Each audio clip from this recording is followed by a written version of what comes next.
راحت مع اللي راحوا. أخبار صدمت الجمهور عن شيرين عبد الوهاب، والأول مرة بعد أزماتها الكتير الجمهور يتعاطف معاها. تعالوا نقول لكم إيه الحكاية وإيه اللي حصل. كلنا عارفين مسلسل أزمات شيرين اللي مش بيخلص، من أول إدمانها المخدرات لحد خناقاتها مع حسام حبيب، وبعد ما طلعت وشردت أهلها وقطعتهم بسببه، دلوقتي محدش يعرف لها طريق بعد ما حسام حبسها في البيت وأخد منها تليفونها، ومفيش جنس مخلوق عارف يوصل لها.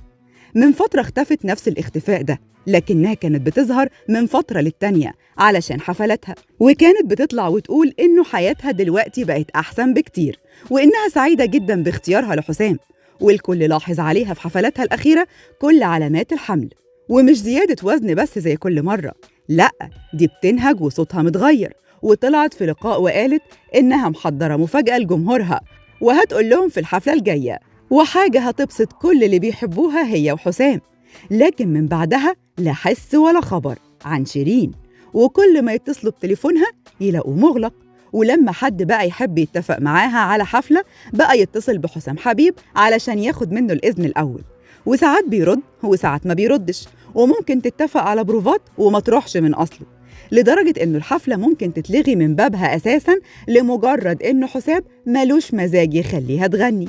منظمين الحفلات في الأول افتكروا إن حسام رجع زي زمان يستغلها، وإنه قايم بدور مدير أعمالها، لكن الموضوع أكبر من كده، لأنه وصل إن بناتها الاتنين كانوا واقعين في مشكلة ومحدش فيهم عارف يوصل لها، لأن شيرين معهاش تليفون من أساسه.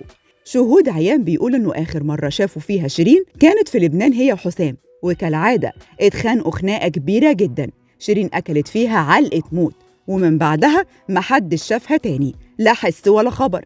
ودي مش المرة الأولى اللي بيتخانقوا فيها في لبنان، من كام شهر كده وبعد ما حلوا أزماتها والمية رجعت لمجاريها مع سي حسام، كانوا سهرانين في بار وسكرانين على الآخر لحد ما قالوا بس، وهم رايحين الأوتيل شيرين خلت اللي ما يشتري يتفرج، فراح حسام ضربها من تاني.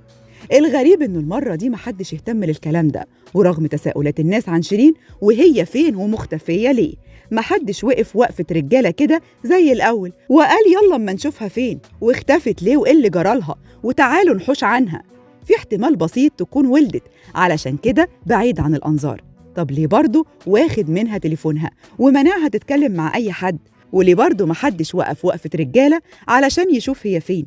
دلوقتي جه دوركم تشاركونا في الرأي، يا ترى شيرين عبد الوهاب راحت فين ومحدش واقف جنبها ليه؟ وهل فعلا ممكن يكون حسام حبيب حابسها وبيستغلها؟ وهل خلاص كده حياتها الفنية انتهت؟ قولوا لنا تفتكروا ايه اللي جاي؟